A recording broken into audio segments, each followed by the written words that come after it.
Hi, I'm Sophie Marie Odom, Lifestyle Magazine's editor. And I'm Samantha Renk, broadcaster and disability rights campaigner. And a huge welcome to the Motability Lifestyle Pod.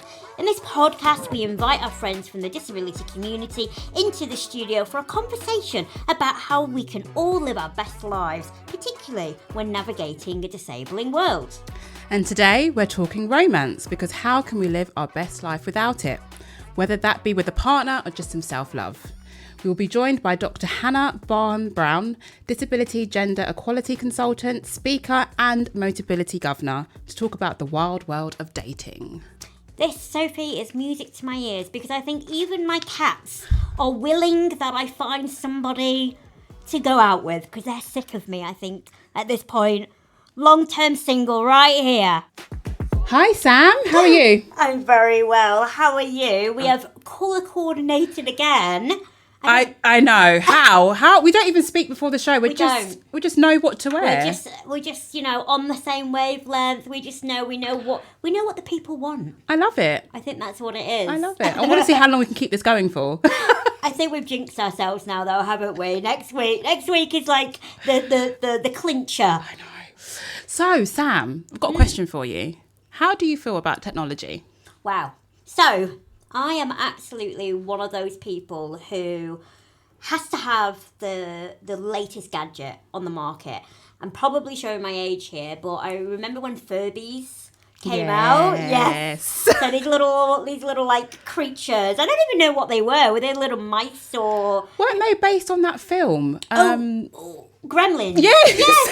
Oh my goodness. Yes. So I remember, I love that. I had to get a Tamagotchi. I think technology is wonderful. I'm sat here currently in my electric wheelchair. I am both a manual wheelchair user and a power chair user. And at the moment, I've got a bit of a dodgy knee. And just being able to use my chair that kind of has recline, just to take that pressure off. I think technology is fabulous. However, do I have patience for technology? That's probably a whole different question. I think I've got a love-hate relationship with technology. How about you? I think I'm the same. I think we've become so used to things just happening so fast that when things take a little bit longer, we can get so frustrated so quickly. I just think that's more and more happening more and more with many more people.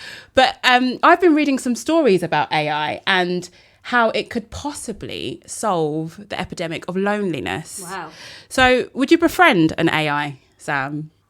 Well, I mean, probably yes, because actually, thinking about all the strife and heartache that I've had in my life, they've come from actual human beings. And I think, I am very much an animal lover.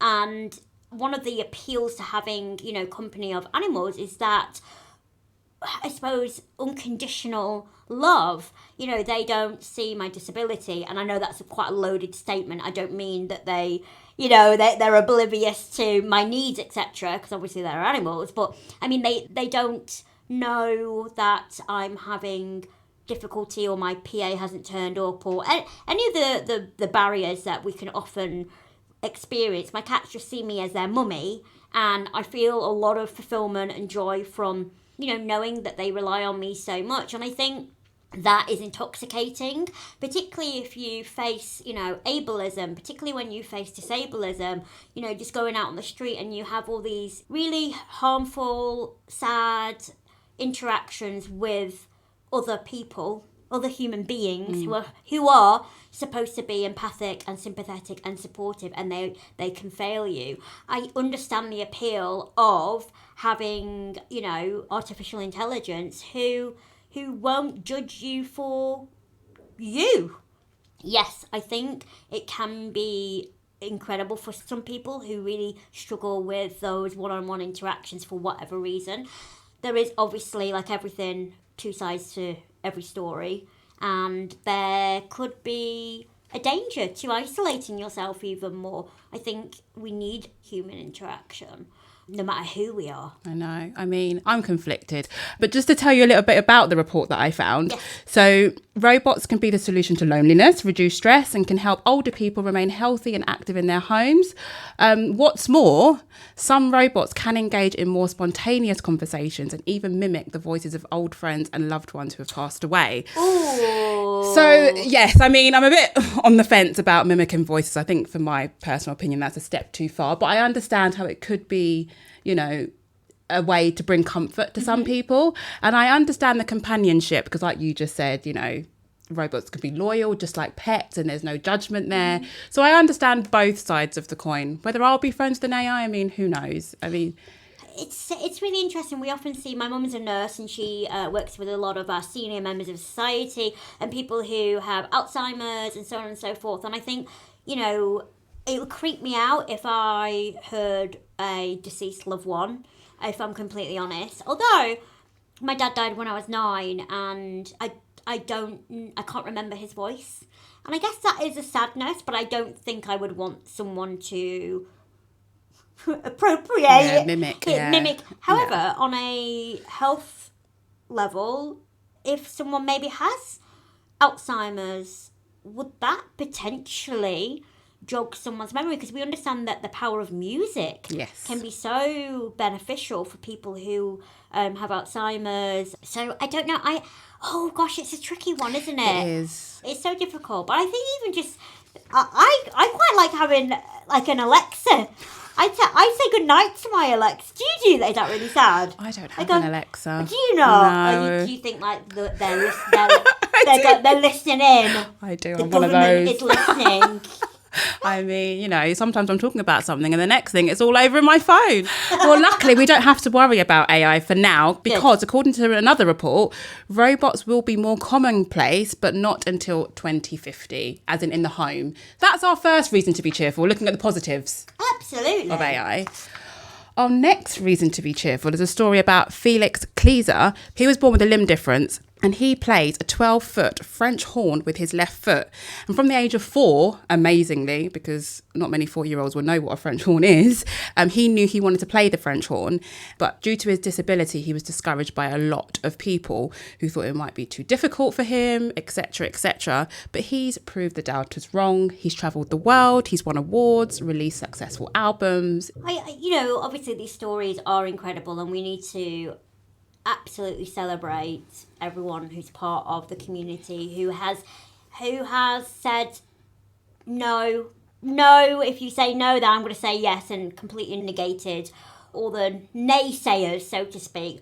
But I'm mindful when I listen to these stories that there's so many variables that go into success stories. You know, we have to understand that you know, coming from a socioeconomic background that isn't as rich, or having, you know, kind of supportive parents, or, you know, being in a family environment that is forward thinking with regards to extracurricular activities. So I am very, very mindful that when we talk about success stories, that it's not always the case for everybody, and I wouldn't want anyone to, you know, feel guilt or like they're not living their best life, because, you know, we've all got our journeys, we've all got, you know, our stories to tell. I just hope that, you know, stories like this do change the narrative, and hopefully, you know, in future generations the naysayers will be a thing of the past. But it's really interesting because I was actually thinking when I read this story, there aren't that many famous musicians. Now, I'm not probably the expert in this field, but to come to my mind, there aren't that many neurodivergent or deaf or disabled pop stars or real musicians. Obviously, there are kind of the Stevie Wonder, who is amazing. I know that Lady Gaga has spoken about her invisible disability. But apart from that, I mean, over the summer we had Lewis Capaldi at Glastonbury, which was a massive moment. Absolutely, that was. If anyone has not seen the footage, I urge you all to, you know, kind of go and Google that. That was really powerful. So he has Tourette's. Yes. Is that correct? And sometimes that can manifest on stage, and at one point, you know, his Tourette's kind of took over, and everyone in the audience kind of really encouraged him and supported him, and it was beautiful to see, and it was nice that he could be himself in front of that, like thousands of people. I know. But again, I feel like same with television, we have seen some progression in terms of representation, but I definitely think the music industry lags a little bit when we look at disability.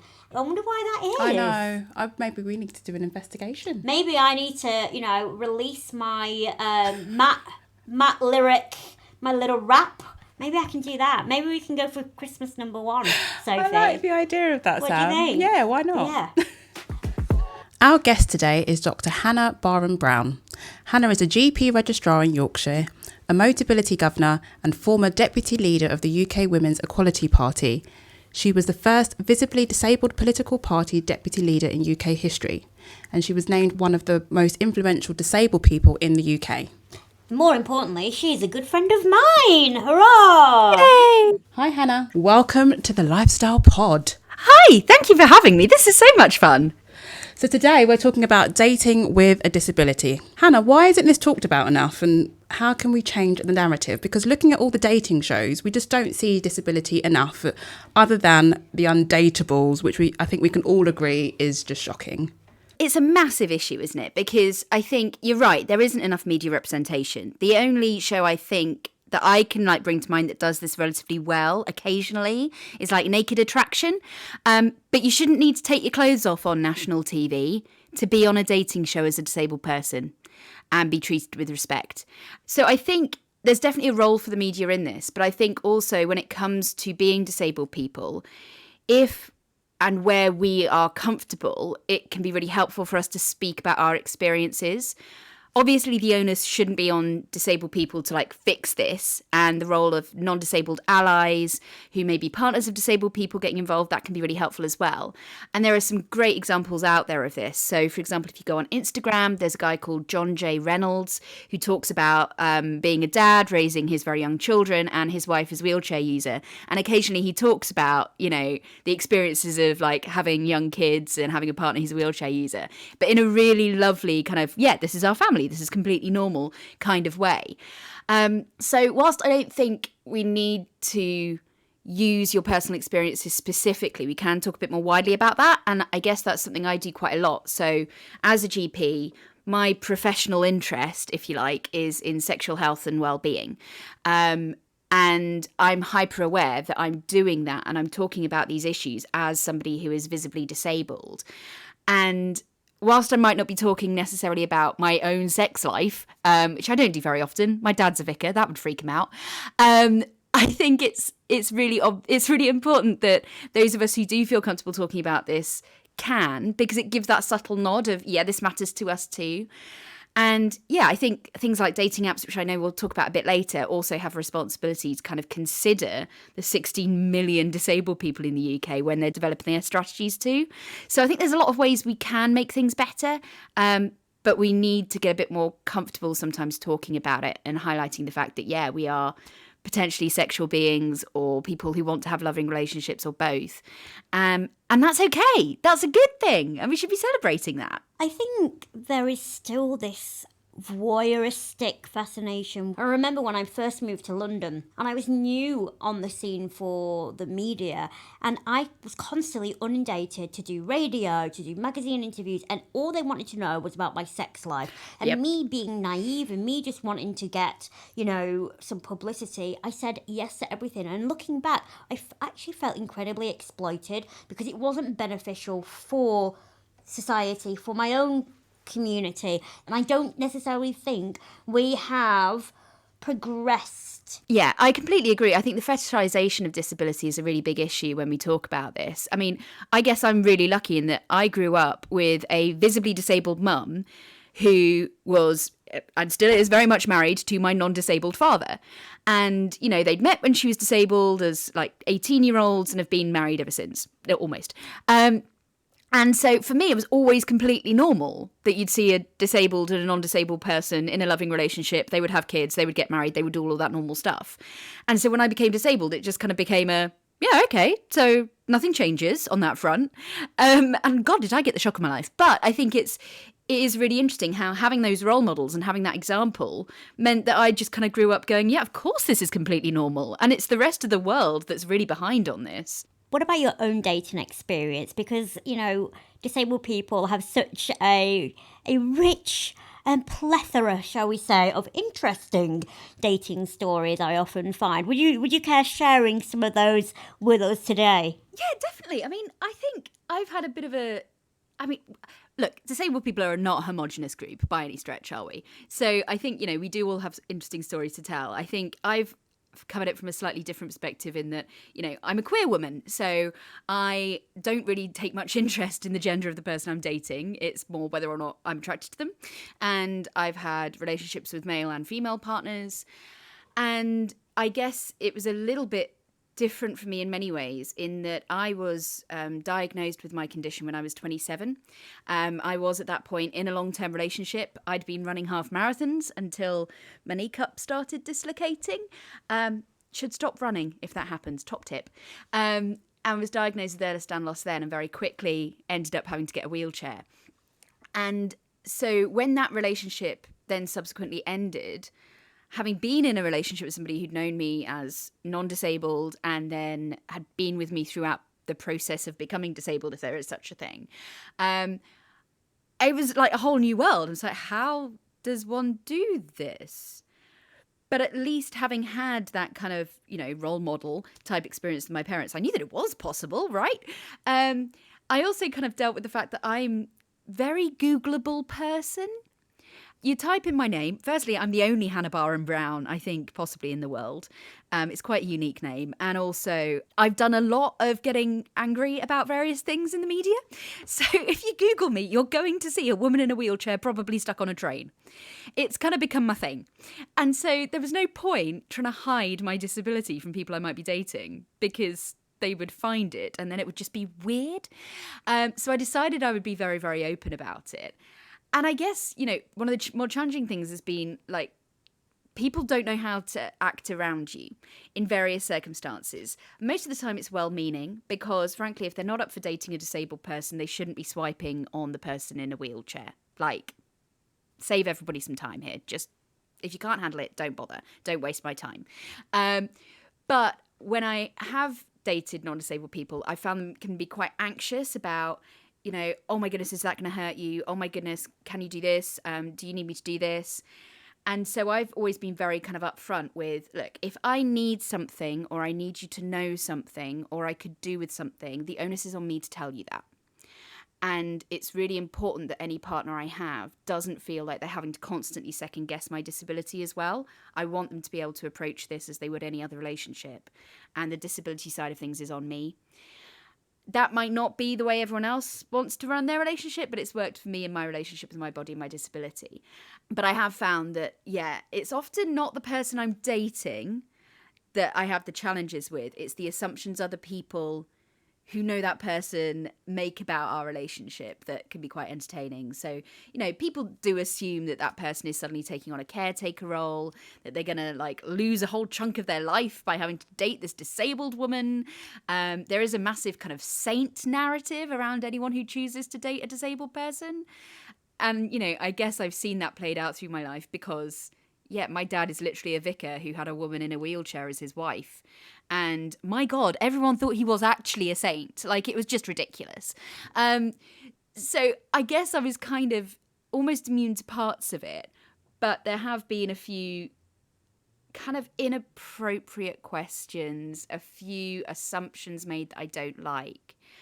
But I think as a very gobby, forthright person, I've managed to quell most of that early on. And now I'm quite happily in a relationship with a wonderful woman I've been with for nearly 2 years. We met on Bumble, so if you are on dating apps, it is possible. And actually, it works really well because she is kind of my voice of reason a little bit. You mentioned two things that I wanted to just pick up on, and they completely resonated with me. And the first of all is kind of that having to educate people. So I'm the worst at dating. I'm not very proactive. I am a little bit stubborn when it comes to dating. To be fair, I've had some really horrendous dating experiences. I'm a petite statured wheelchair user. I do look different. This one guy was trying to court me a little bit. And then I was on a swing and I was moving my legs and he went, "Oh my God, you can move your legs." And for me, I don't want to have to educate constantly the partner that I'm with. But I think you said earlier, it's up to you to kind of navigate and say, well, these are my limitations, these are my boundaries. I actually get quite angry.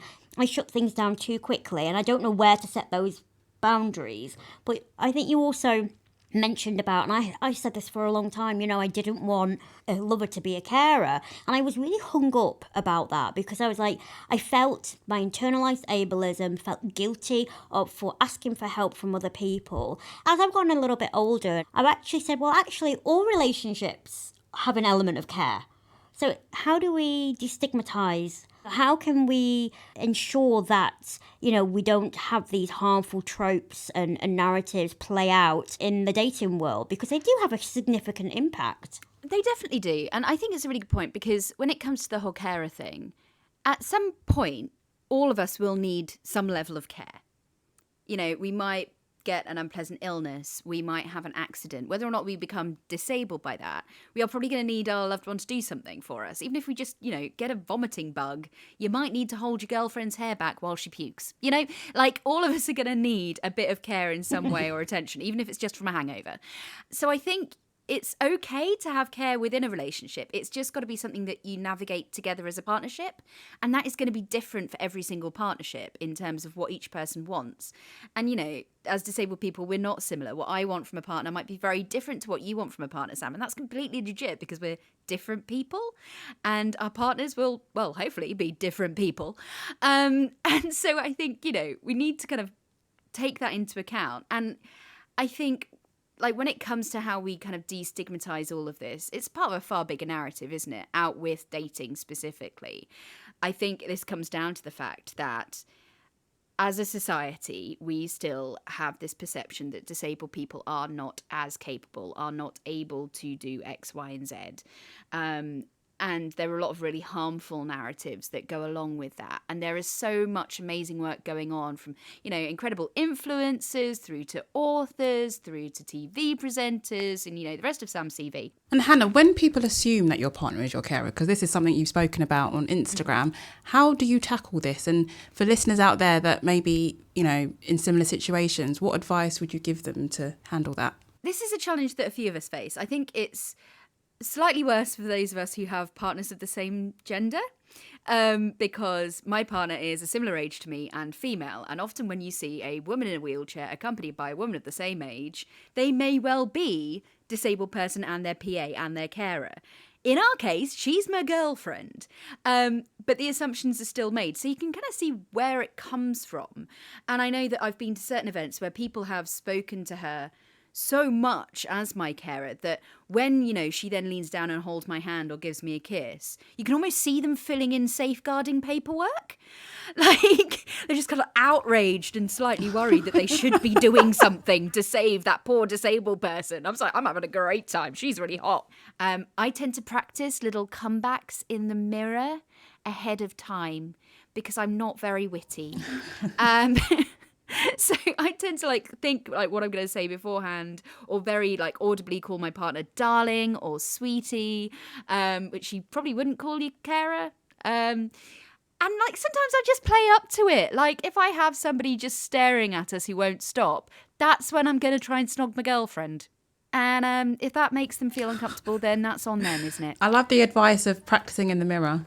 I think it goes much, much deeper than just the surface level of, normalising disabled couples. But you also touched upon intersectionality and the importance of that. And a lot of feedback that I get from working with my community is that, we often see disabled people as one-dimensional and our disability identity is the overarching identity.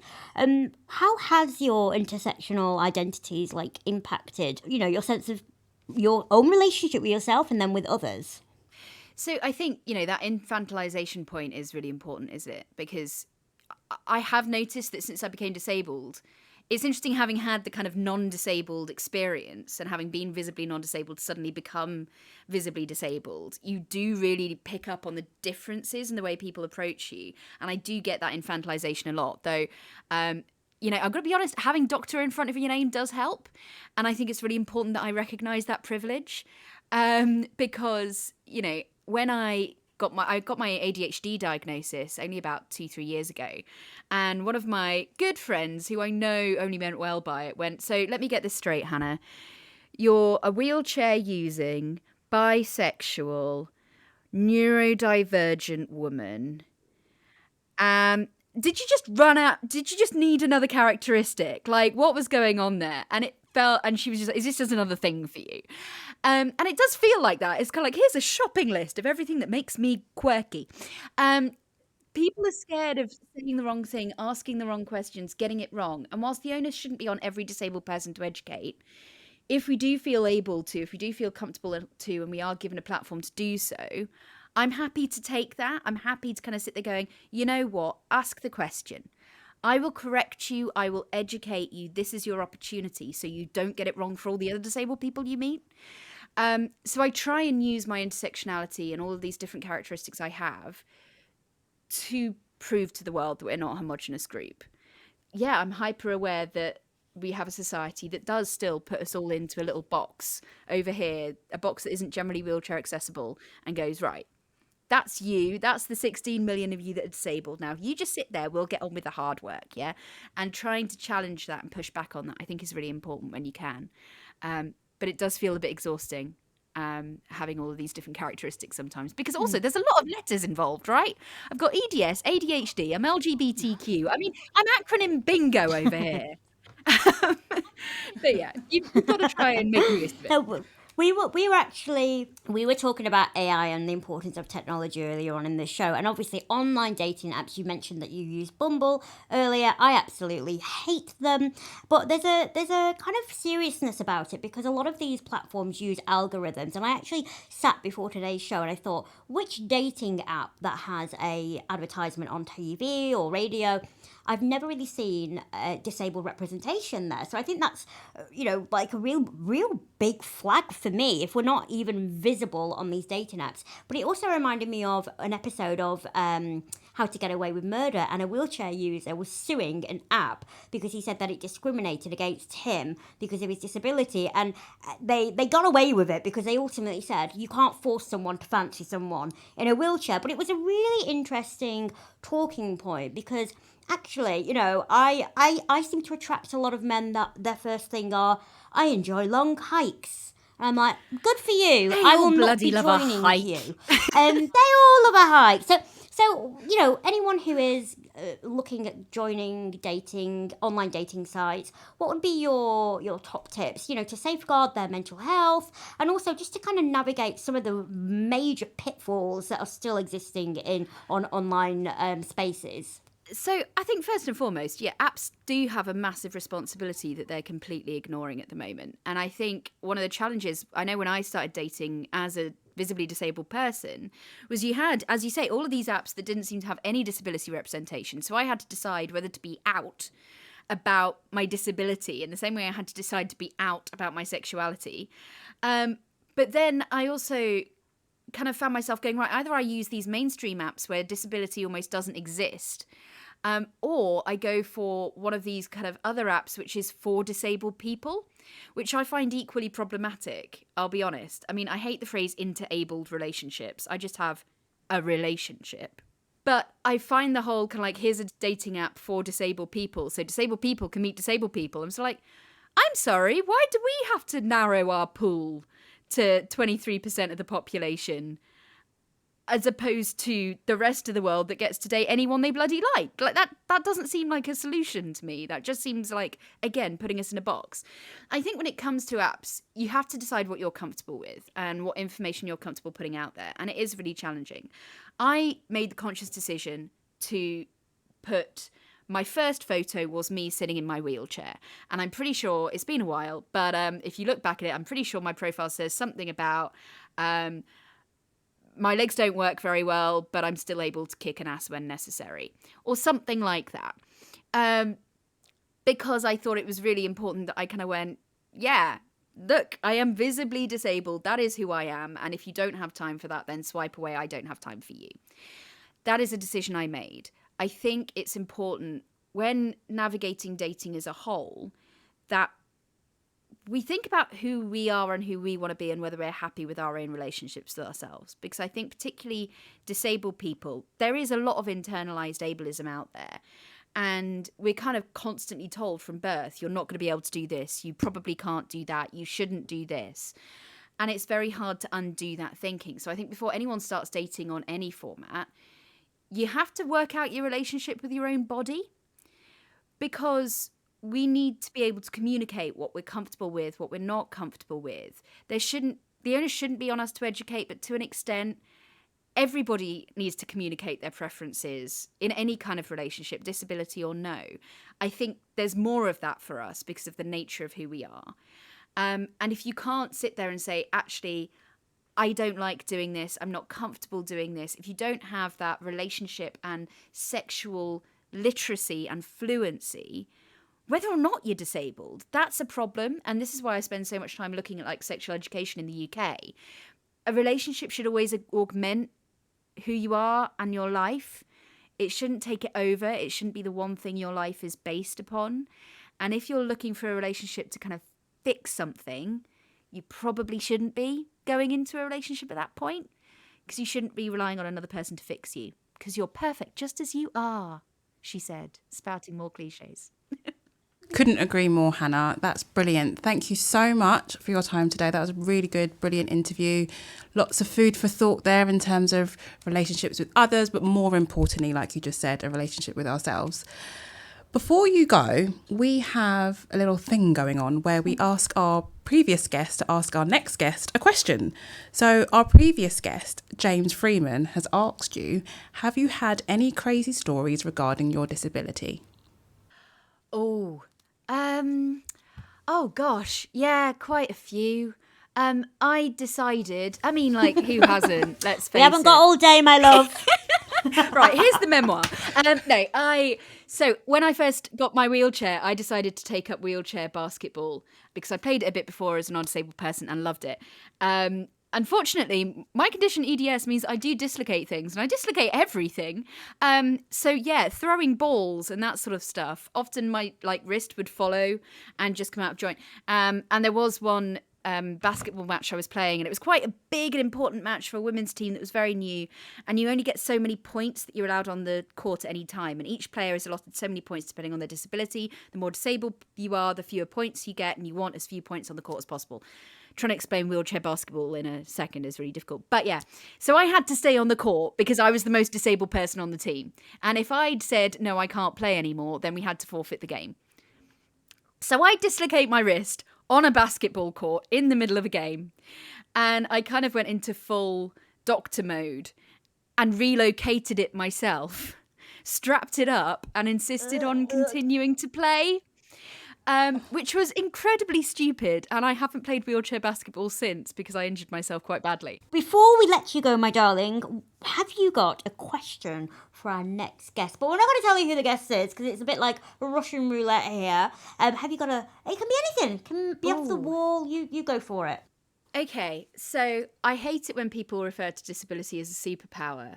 So if you could have any superpower, what would it be? I love that question. I want to answer already. No, it's not for you, Sam. Wait. Brilliant. Thank you so much, Hannah. Thanks for having me, guys. Okay, so we're coming to the end of the episode, but before we go, there's one more segment left. And we are joined by a very special guest. Oh, yeah, it's culture with Matt. I can't remember the last time when I sung, but I'm just gonna go for this, because it's culture with Matt. I think I liked that one more than the previous one, actually. I can't remember, they're getting but better. I mean, I am getting better. I mean, I'm giving you the best of Samantha Rank here. I felt that. It felt like it was the best. I loved it. That's right. If you didn't hear, it's Matt Lissamore, our in-house car expert, here to talk about all things cars. So, Matt, how are you? I'm good, thanks. How are you guys? Good, thank you. Yeah.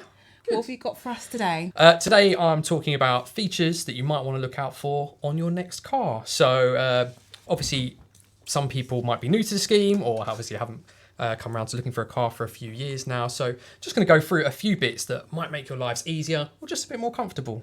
So I'm just going to jump straight in, okay? Go for it. So in at number 1 on my list, heated seats. So this one, the reason I'm going for it first is because whenever I speak to people at the big event, or whenever we have any Motability events, or even on social media, when people write in what they like about their cars, by far the most often mentioned thing is heated seats.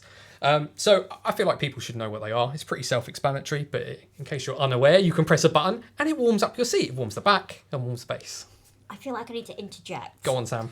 So as someone who is always in a wheelchair, and it feels like I'm always in a wheelchair, sweaty bums are not a pleasant thing. So That is true. I am confused by individuals that want to purposely give themselves a sweaty bum.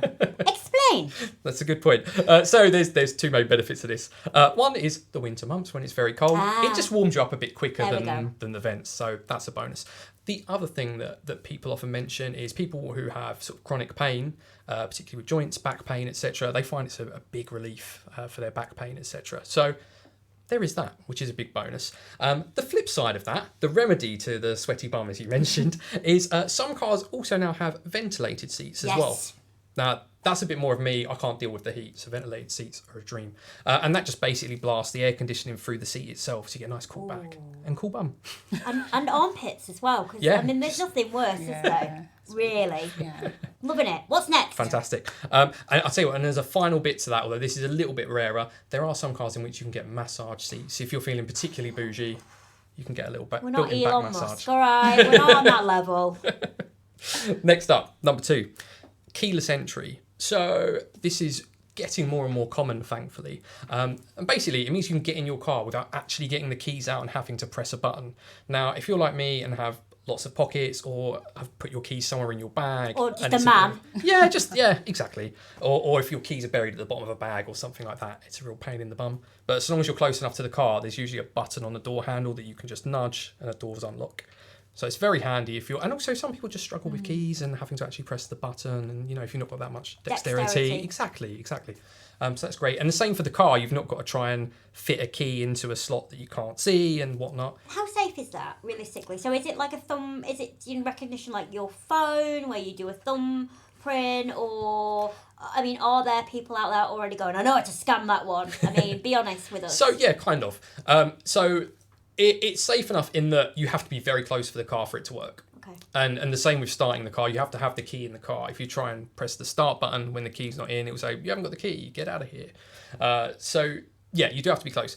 There is an issue with people stealing cars by essentially if you leave your car by your front door, there's people who can sort of use some equipment to sort of jack the signal, boost it, and then use that to open a car. So that is a problem. It's not as much of an issue on brand new cars, but it is a bit of a problem. But there's lots of ways around that. A, just don't leave your keys by your front door. But B, you can buy boxes that I forget what the technical terminology is, but there's boxes to put your keys in that shield the signal. Nice. So that's quite a nice, straightforward, easy way to remedy that. Next one, parking cameras. Parking cameras are a blessing. Obviously, parking sensors are helpful as well, and an awful lot of cars now come with rear sensors as standard, which is good.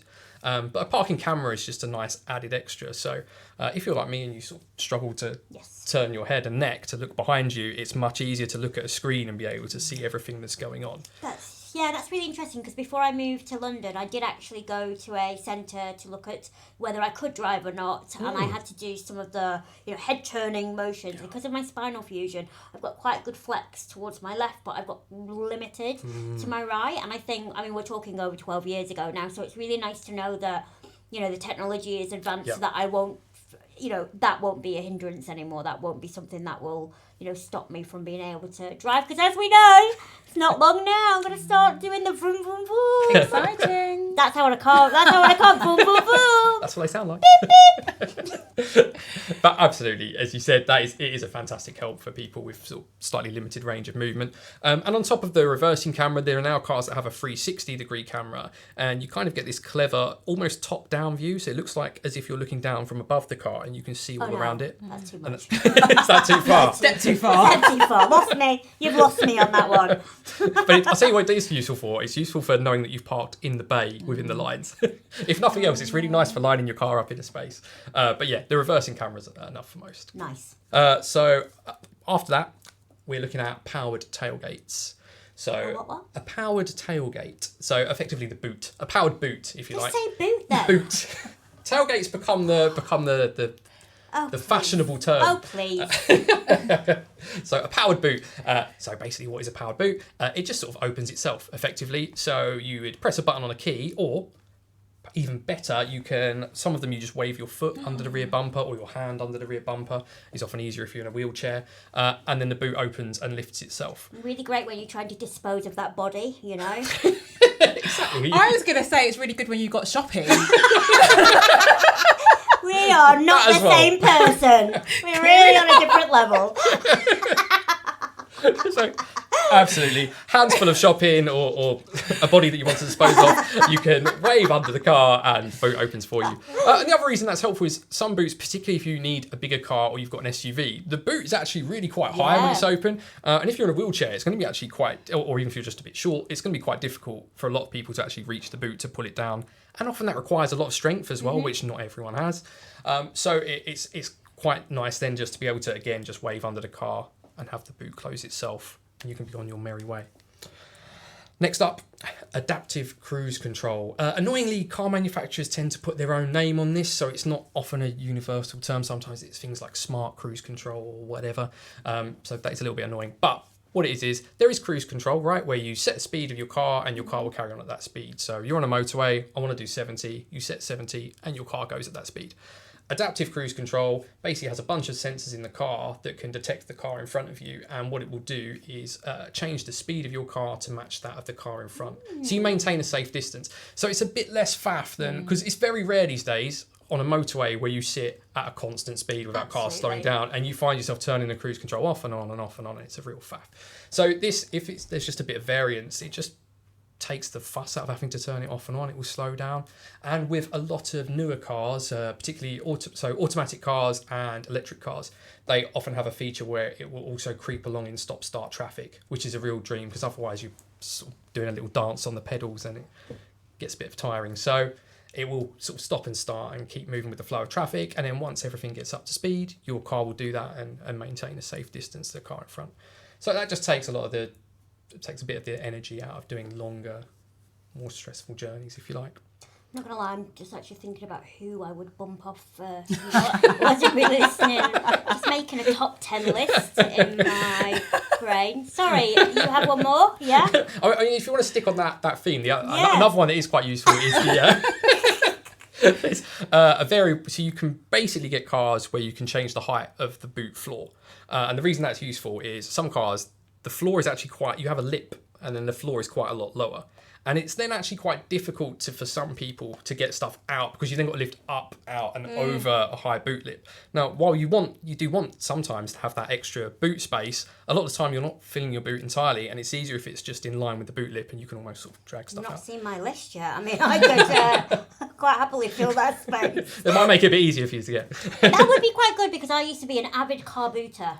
So I used to always do car boots growing up, and I know that they are particularly in the north, they are very, very popular. So you could just cram a load more stuff to sell, couldn't you? That's it. There you go. Perfect. Next up, electric seat adjustment. Now, one of the things some people find difficult is manually adjusting your seat, particularly because it often takes a lot of leg strength to move a chair backwards and forwards. And obviously, if you don't have that, or that's not an option for you, then moving your seat is incredibly difficult. So a lot of cars now will have a bunch of buttons by the side where you can electronically adjust height, move forwards, backwards, lumbar support, all of that kind of stuff, which is great. And often with those, the added bonus is that they have a memory function where you can actually save settings. So you can save sort of 1, 2, 3, 4 settings. So if you share your car with someone else, it's brilliant. You've not got to spend ages getting comfortable each journey. You can just press number 1 or number 2, and then the car will automatically shift to how it was saved previously. So that's a dream if you share your car with someone who doesn't quite have the same proportions as you. What is the gadget of the week? Because this is my favourite part, because let's face it, they're normally useless, but we can have a good giggle anyway. I've also got a bonus one this week as well.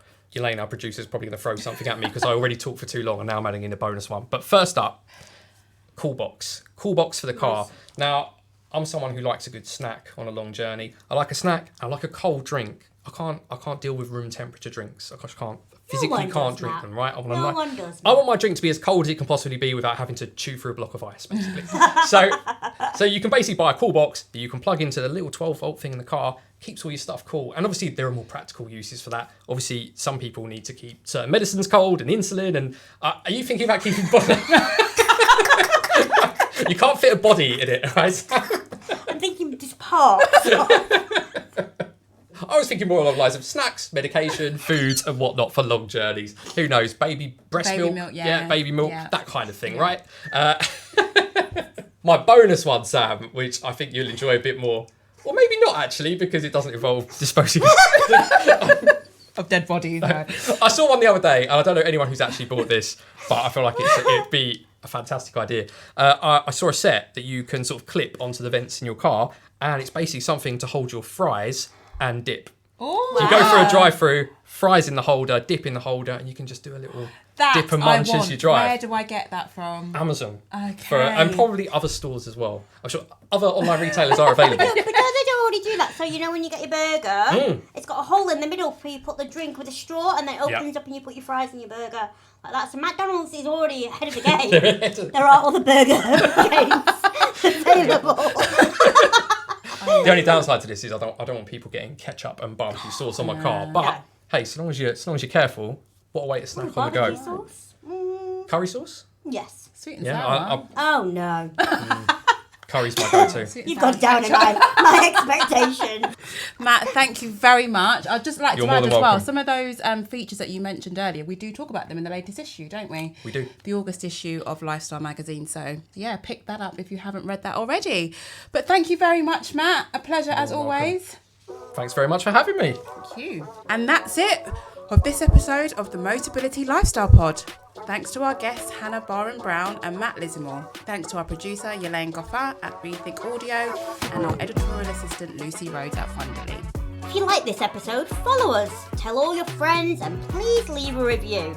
If you want to tell us what you thought, or if there's something you'd like to hear, come and say hello on our Instagram. For some behind the scenes content, follow us on TikTok and watch the full video on YouTube. You can find us on Motability_lifestyle_mag. Finally, if you want more information about Motability schemes, go to motability.co.uk. Or if you want to learn more about Motability, the charity, visit motability.org.uk. And that's it, everybody. I have been Samantha Renk. And I'm Sophie Marie Odom. See you in 2 weeks.